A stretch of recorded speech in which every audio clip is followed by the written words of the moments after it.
ගොඩක් කාලයකට පස්සේ අපි ඔයත් එක්ක එකතු වෙන්නේ ඔයාගේ සෞඛ්‍ය ශාරීරික යෝග්‍යතාවය සුවතාවය ගැන කතා කරන්න.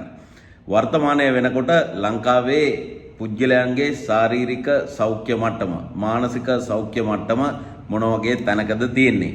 ඇත්තටම කනගාටුදායක සංඛ්‍යා ලේඛන තමයි වාර්තා වෙන්නේ.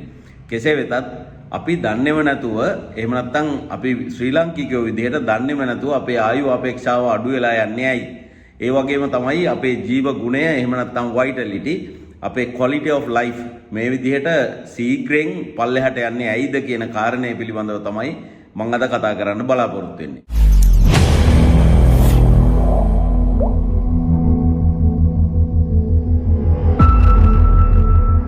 අයිබෝවන් ෆිට්ලයිනස් වෙල්නස් ක්ලිනික් channel එකත් එක්ක අලුතෙන්ම එකතු වෙන ඔයාට අපේ සුබ පැතුම්. මම Sanjeewa Rathnayake fitness lifestyle weight management consultant exercise physiology lecturer.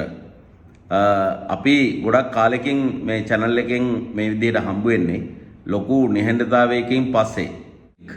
ඔබේ සුවසම්පන්න ජීවිතයකට අත්‍යවශ්‍ය කරන දැනුම ලබා දීම අපේ අරමුණයි. සෞඛ්‍ය ශාරීරික යෝග්‍යතාවය සුවතාවය පිළිබඳව කතා කරන channel එක ෆිට්ලයිනස් වෙල්නස් ක්ලිනික්. වර්තමානයේ වෙනකොට ලංකාවේ පුද්ගලයන්ගේ ශාරීරික සෞඛ්‍ය මට්ටම මානසික සෞඛ්‍ය මට්ටම මොන වගේ තැනකද තියෙන්නේ? ඇත්තටම කනගාටුදායක සංඛ්‍යා ලේඛන තමයි වාර්තා වෙන්නේ. කෙසේ වෙතත් අපි දන්නේම නැතුව එහෙම නැත්නම් අපි ශ්‍රී ලාංකිකයෝ විදිහට දන්නේම නැතුව අපේ ආයු අපේක්ෂාව අඩු වෙලා යන්නේ ඇයි? ඒ වගේම තමයි අපේ ජීව ගුණය එහෙම නැත්නම් වයිටැලිටි අපේ quality of life මේ විදිහට සීග්‍රෙන් පල්ලෙහාට යන්නේ ඇයිද කියන කාරණය පිළිබඳව තමයි මම අද කතා කරන්න බලාපොරොත්තු වෙන්නේ. ඇත්තටම මේකට බලපාන හේතු සාධක ගොඩක් තියෙනවා. එක කාරණයක් කියලා ඇඟිල්ල දික් කරලා කියන්න අමාරුයි. ප්‍රධාන වශයෙන්ම අද වෙනකොට මුළු මහත් ලෝකයේම මිනිසුන් පීඩා විඳින විවිධ බෝනවන රෝගවලට හේතු වෙලා තියෙන්නේ ප්‍රධාන වශයෙන්ම අපි කියනවා ජීවන රටාවේ ගැටලු. එහෙම නැත්නම් ලයිෆ් ස්ටයිල් රිලේටඩ් ෆැක්ටර්ස්. එතකොට ජීවන රටාව නිසා තමයි අපිට විවිධ බෝනවන රෝගී තත්ත්වයන්ට ගොදුරු වෙන්න හේතු වෙලා තියෙන්නේ. එතකොට යම්කිසි කෙනෙක් අවුරුදු ගණනාවක් කිසිම ලෙඩක් නැතුව ඉඳලා හිටි හැටියේම ක්‍රමානුකූලව එයා කායික මානසික වශයෙන් දුර්වල වෙන්න පටන් ගන්නවා. ඔන්න මොනවා හරි ශරීරයේ කොහෙන් හරි පේන්ස් එන්න පටන් ගන්නවා. එතකොට අපි යොමු වෙනවා රුධිර පරීක්ෂාවකට හෝ වෙනත් වෛද්‍ය වාර්තාවන් ලබා ගන්න. ඔතෙන්දි ගොඩක් වෙලාවට කරන්නේ සීනි පරීක්ෂා කරලා බලනවා රුධිරගත සීනි මට්ටම කොයි වගේ මට්ටමකද තියෙන්නේ. ඊළඟදී රුධිරගත කොලෙස්ටරෝල් මට්ටම කොහොමද? ඒකට ලිපිඩ් ප්‍රොෆයිල් එකක් කරගන්නවා. සමහර වෙලාවට වෛද්‍යවරයෙක් මුණ ගැහිලා බ්ලඩ් ප්‍රෙෂර් එක චෙක් කරගන්නවා.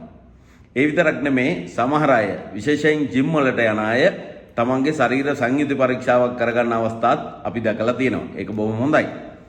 නමුත් සාමාන්‍යයෙන් පුජ්‍යලේකුගේ කායික මානසික සුවසම්පන්න බව පිළිබඳව අදහසක් ගන්න මෙන්න මේ රුධිර පරීක්ෂණ වාර්තා විතරක් ප්‍රමාණවත් වෙන්නේ නැහැ. සාමාන්‍යයෙන් අපිට ඉස්සල්ලාම මොනවා හරි රෝගයක් පිළිබඳව ශරීරයෙන් යම් යම් ඉඟි ලබා දෙනවා. ඒ පිළිබඳ සැලකිලිමත් වුණොත් පමණයිමයි ඇත්තටම අපිට මේක හරියටම අවබෝධ කරගන්න පුළුවන් වෙන්නේ. ඉතින් ගොඩක් වෙලාවට මොනවා හරි කායික අපහසුතාවයක් දැනුණාමනේ අපි බ්ලඩ් චෙක් කරන්න හරියන්නේ. හැබැයි සමහර වෙලාවට දන්නේම නැතුව මේවා අපි හිතනවට වඩා ටිකක් ඔඩුදුවලා තියෙන්න පුළුවන්, ටිකක් සංකීර්ණ තත්ත්වයකටපත් වෙලා තියෙන්න පුළුවන්.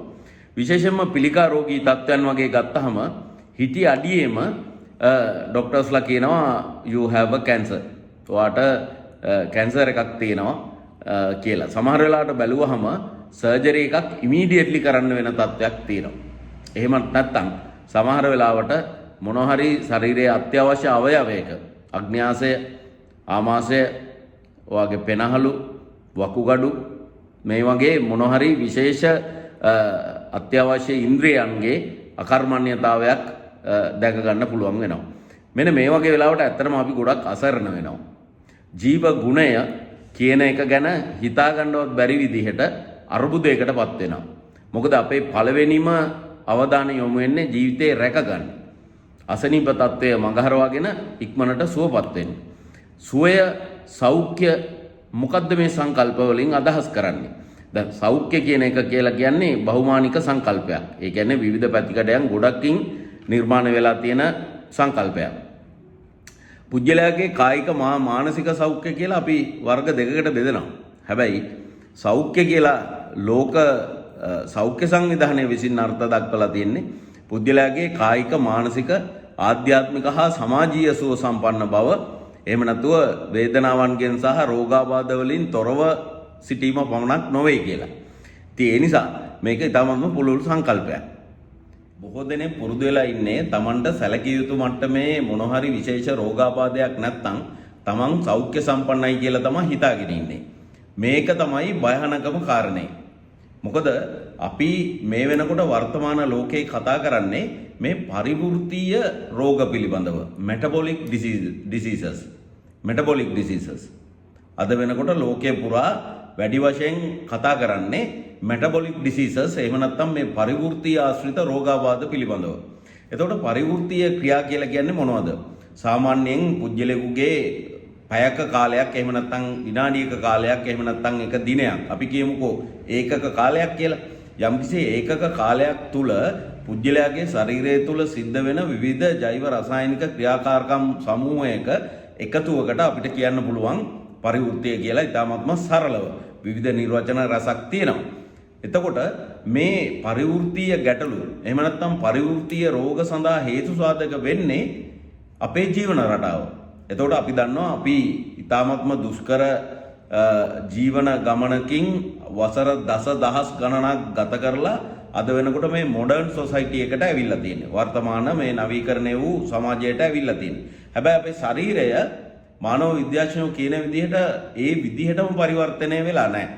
ඒ කියන්නේ අපේ මේ දැන් තියෙන ජීවන රටාව sedentary lifestyle එකක්. එහෙම නැත්නම් අපි පුටුවේ වාඩි වෙලා ගත කරන වෙලාව, එක තැනක වෙලා ගත කරන කාලය ගොඩක් වැඩි වෙලා තියෙනවා. පැය 7 8 9 10 විතර වගේ පුටුවේ වාඩි වෙලා කරන රැකියා හොඳ නිදර්ශනයක්. ඒ වගේම තමයි අපි ගමනාගමනය සඳහා මෝටර රථ වාහන පාවිච්චි කරනවා. එතකොට ඒ වගේත් අපි වාඩි වෙලා ඉන්නේ. කෙසේ වෙතත් සාමාන්‍ය පුද්ගලයෙක් අද වෙනකොට පැය 10ක් 12ක් පුටුවක වාඩි වෙලා ගත කරනවා. මේ ඔද්දල් ජීවන රටාව sedentary lifestyle එක නිසා තමයි පරිවෘත්තීය රෝගාබාධ ගොඩක් ඇති වෙන්න හේතු සාධක වෙලා තියෙන්නේ.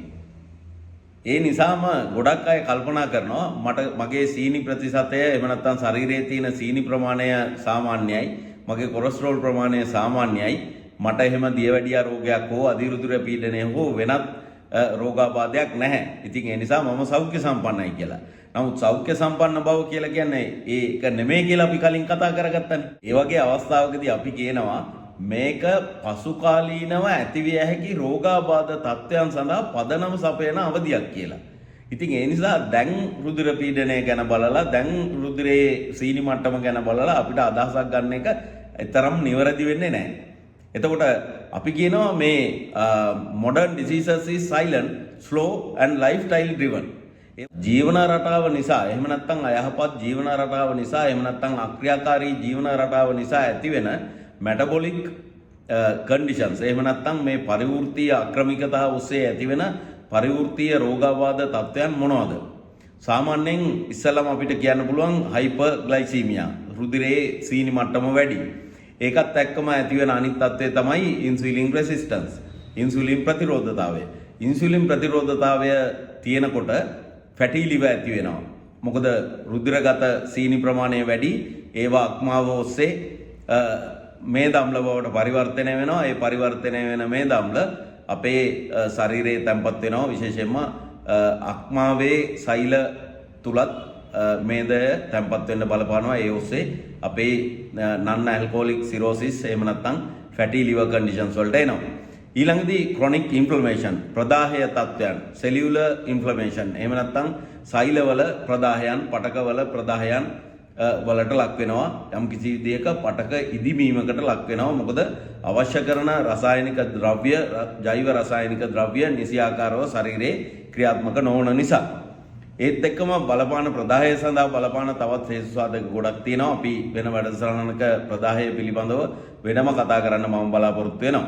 ඊළඟ එක තමයි විශේෂයෙන්ම වර්තමාන පුජ්‍යලයන්ගේ මේ අක්‍රියාකාරී ජීවන රටාව නිසා මාංශ පේශීන්ගේ ශක්තිය, මාංශ පේශීන්ගේ තාණය, අපි කියනවා මසල් ටෝන් එක, මසල් ස්ට්‍රෙන්ත් එක සහ මසල් ඩෙන්සිටි එක මාංශ පේශීන්ගේ ඝනත්වය සීක්‍රයෙන් අඩු වෙන මට්ටමක් දකින්න තියෙනවා. අපි දන්නවා පාසල් යන දුවදරුවෝ ක්‍රීඩා කරන්නේ නැහැ.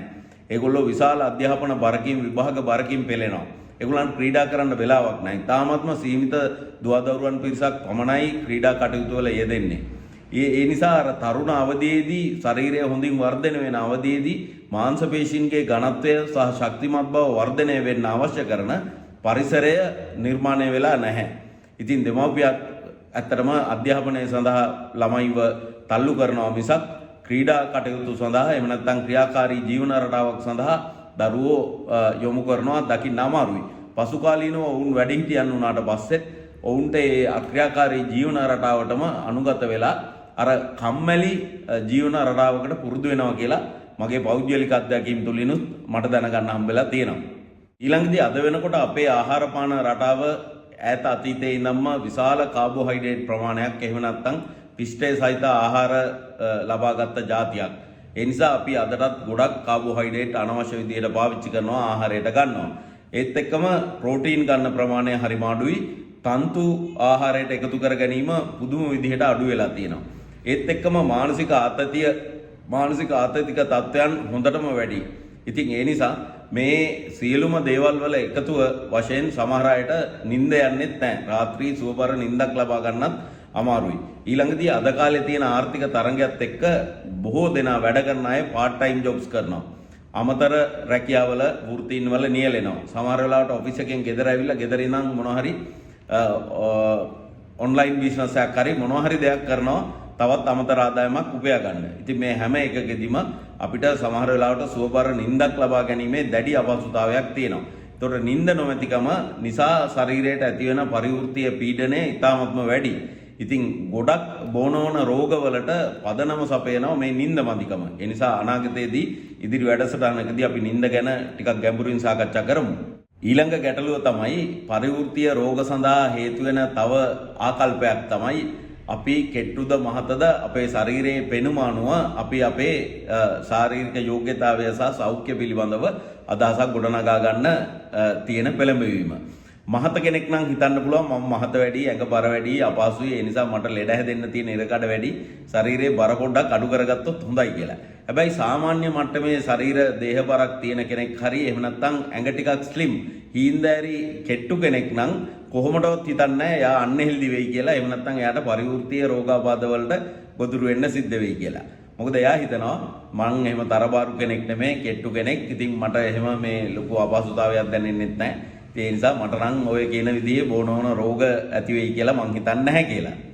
But anyway, you can be thin and still be metabolically sick, right? ඉතින් ඒ නිසා මතක තියාගන්න ශරීරයේ පෙනුම දිහා බලලා, බර දිහා බලලා තීරණය කරන්න එපා ඔයාගේ ජීවිතයේ තියෙන ගුණාත්මක භාවය පිළිබඳව. දැන් මේ වගේ ගැටලු සමූහයක් තියෙද්දී මේ පිළිබඳව ගොඩක් දෙනෙක් කතා කරන්නේ නැත්තේ ඇයි? එහෙම නැත්නම් වෘත්තිකයෝ මේ පිළිබඳව වැඩි කතා කරන්නේ නැත්තේ ඇයි? මොකද අපිට සෞඛ්‍ය ප්‍රතිකාර ලෙඩ රෝග කියන වචන ඇහෙනකොටම අපිට මතක් වෙන්නේ මේක සම්පූර්ණයෙන්ම වෛද්‍ය විද්‍යාත්මකව විසඳාගත යුතු ප්‍රශ්නයක් කියලා. එහෙම නැත්නම් මේවා නර්ස්ලා ડોක්ටර්ස්ලා අතේ තියෙන ප්‍රශ්නයක්. ඒගොල්ලෝ තමයි මේවට විසඳුම් හොයන්න ඕනේ කියලා. එහෙම නැත්නම් අපි හිතනවා රටේ පුරවැසියෝ විදියට අපේ සෞඛ්‍ය අමාත්‍යාංශයෙන් තමයි මේ ඔක්කොටම වග කියන්න ඕනේ. එහෙම නැත්නම් ඒගොල්ලෝ තමයි අපිට අවශ්‍ය සීලම දේවල් සපයලා දෙන්න ඕනේ කියලා. ඉතින් ඒකත් ඉතාමත්ම වැරදි සහගත සිතුවිල්ලක්. එතකොට ෆිට්නස් ඉන්ඩස්ට්‍රි එක ගත්තාම, ශාරීරික යෝග්‍යතා ශාස්ත්‍රය ගත්තාම ගොඩක් ජිම්ස් වල ෆිට්නස් සෙන්ටර්ස් වල අවධානය යොමු කරන්නේ පුද්ගලයන්ගේ බාහිර පෙනුම සකස් කරන්න. නමුත් ඉතාමත්ම හොඳ වෘත්තීය සුසුකම් තියෙන යෝග්‍යතා උපදේශකවරු පුහුණුකරුවන් දන්නවා තමන්ගේ සේවාදායකයන්ගේ වැඩි කරන්න කලින් ඔවුන්ගේ ගුණාත්මක භාවය එහෙම නැත්නම් quality of life improve කරන්න, ඒ වගේම ශාරීරික යෝග්‍යතා ගුණාංග වර්ධනය කරලා ඔවුන්ට අවශ්‍ය කරන බෙනිෆිට් එක ලබා දෙන්න. ඊළඟදී වෛද්‍ය වෘත්තිකයන් ගත්තාම ඒගොල්ලෝ හැමතිස්සෙම ફોකස් වෙන්නේ මොන හරි දුක් ගැනවිල්ලක් කියාගෙන එන තමන්ගේ රෝගීන්ට අවශ්‍ය කරන ප්‍රතිකාර ලබා දීලා උන්ට සුවය ඉක්මනට ලබා දෙන්න. ඉතින් ඒ නිසා මේ දෙකම නිවැරදි වෙන්නේ නැහැ. මොකද හේතුව nobody focuses on prevention. එතකොට ප්‍රිවෙන්ෂන් ඒකෙම නැත්නම් රෝග නිවාරණය කියලා කියන්නේ සම්පූර්ණයෙන්ම වෙනස් කතන්දරයක්. එහෙම නැත්නම් වෙනස් කතාවක්. ඒ වගේම තමයි හෙල්ත් ප්‍රොමෝෂන් කියලා කියන්නේ ඊටත් වඩා වෙනස් දෙයක්. එතකොට හෙල්ත් එඩියුකේෂන් හෙල්ත් ප්‍රොමෝෂන් ඔස්සේ තමයි අපිට හෙල්ත් එක ඉම්ප්‍රූව් කරගන්න එහෙම නැත්නම් ලෙඩ රෝග වළක්වා ගන්න ඩිසීසස් ප්‍රිවෙන්ෂන් කියන තැනට අපිට යන්න පුළුවන් වෙන්නේ. ඉතින් මේ පිළිබඳව ඔබ නැවත සලකා බලන්න කියලා මම ඔයාලට යෝජනා කරනවා. ඊළඟදී we wait until damage is done. එතකොට ගොඩක් වෙලාවට අපිට මොනවා හරි ලොකු ගැටලුවක් ඇති වෙනකන්ම අපි බලාගෙන ඉන්නවා. හරිද? අපිට මුකුත් අපහසුයක් නැහැ, ලෙඩ රෝග මුකුත් නැහැ. ඉතින් අපිට හොඳට කෑම කන්න පුළුවන්. අපි එදිනදා වැඩ කටයුතු ටික ඔක්කොම හොඳට කරගෙන යනවා කියලා අපි හිතනවා. නමුත් ශරීර අභ්‍යන්තරයෙන් හරියට නිකන් ගිනි කන්දක් ඇතුලේ ලෝදිය පැසි තියෙනවා, කොයි වෙලාවෙ හරි පුපුරලා යනවා වගේ.